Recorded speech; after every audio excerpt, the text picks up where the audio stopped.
I did grow up without a father in my life. My grandma did raise me alongside with my mama, but I definitely live with my grandma. And she brought me up in church basically.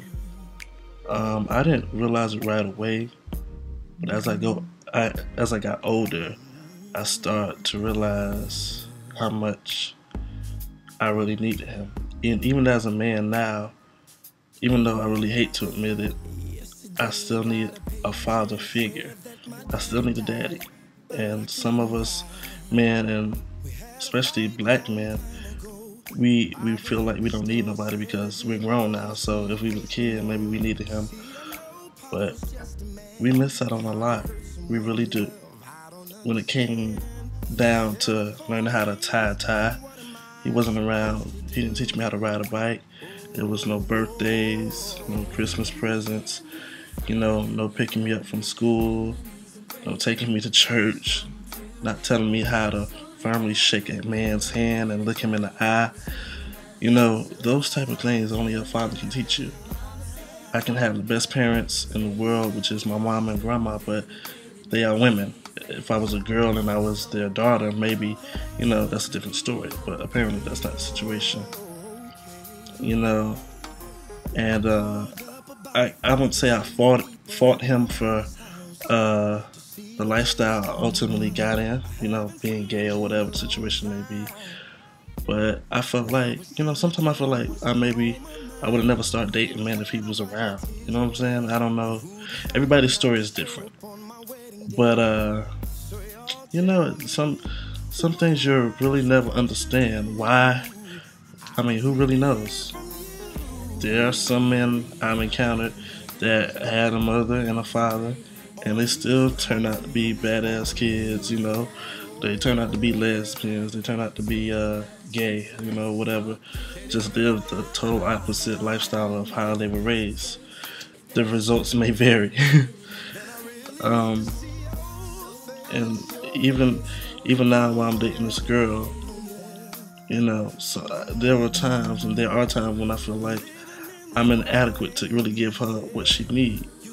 And I even asked one time, I said, it doesn't bother you that, I've been with men before? And she's like, no. And I was like, why is that?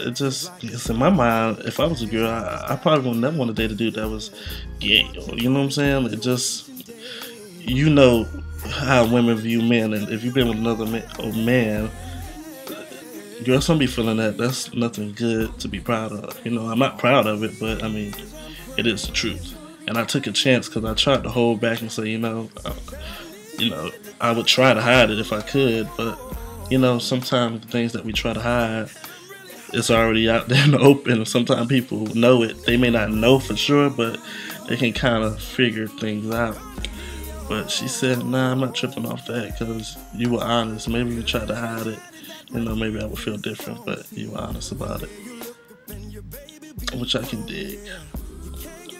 Her faults may not be my faults, or flaws or whatever, but we all struggle, whether it's promiscuity or alcoholism or skin color, racism. There's all type of things we can struggle with in our life. Low self-esteem. We all have struggles. You know what I'm saying? And it feels good for somebody to accept you for who you are, not what you were, but who you're becoming. You know what I'm saying? And some people may feel like, they were born gay.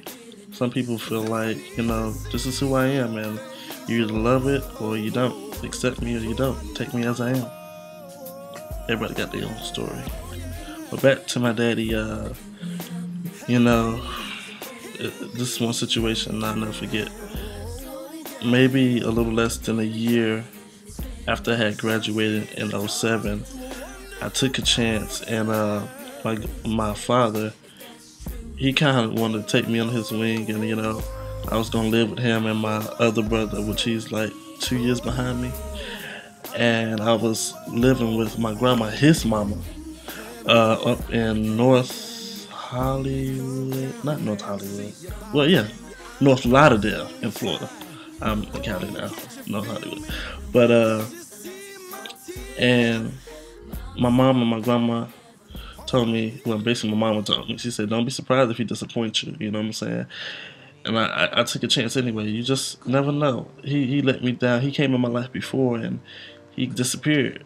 But, you know, sometimes you give people a chance and, you know, maybe this time around, like I said before, it'll be different. So this day, I'll never forget I had my Razor phone when it was popping back, in 2007, 2008. And he called me, and it's like I can feel it before he said a word. You know, they call me Rico. My family calls me Rico. He's like, Rico, you know, I just can't deal with your mama. She's too much. You know, this not gonna work. And if I didn't pause, I felt like I was having a That's So Raven moment. And I just said, you know what? Don't worry about it. And I just hung up. And I hadn't talked to him since. And I mean, and I just left and I carried on to wherever I had to be. When a man disappoints you like that, that's supposed to be your father, after you give him an opportunity to be the man in your life, as a father figure, to be your daddy, somebody that brought you into this world, it really hurts. It hurts deeply. And even now at 23, 5 and 6 years later, I'm trying to uproot that because I don't want to live my life in a way where I'm living behind hurt. I'm handicapped because of something that he said or something that he did or because he wasn't there. You know, I want to be free. You know, I want to be the man that God called me to be, for one. You know, I want to get married. I want to have kids. I don't want to feel like this is the end for me. Oh, because my daddy wasn't there, I can't do this, I can't do that. You know what I'm saying? And I'm willing to take the fall. I'm willing to take a chance. I'm willing to try. It's not going to be easy. I might not figure this next year. I might not figure out this year. I might not figure it out the year after that. You know, it may take a lifetime to figure out the reasons why he abandoned me, but he took care of my other brothers. You know what I'm saying? It's like I question, like, what did I do wrong? You know what I'm saying? I'm an innocent party. You know, and I try to put my life in, maybe because I was gay. You know, maybe because of this, maybe because of that. But nigga, how lame can you be to blame my mother? You always knew where I was from a little kid. They never tried to stop you from coming to see me. And if they did, why didn't you go through the courts and try to come get custody of me or something? You know what I'm saying? And I always remember him, you know, seeing him around, you know, around his mother's house, because they used to all stay in Brownsville. And, you know, everybody pretty much lived in the same vicinity. I remember seeing him around, but, you know, he wasn't up on me like that. You know, I knew who my daddy was, fortunately. You know, some people can't even say that, but that wasn't enough. And I didn't even meet my brother until I was 17, 18 years old. And that's a whole nother story. And I was like, what did I do? What I do? You abandoned me for what reason? I let you in my life before, like when I was in 8th grade.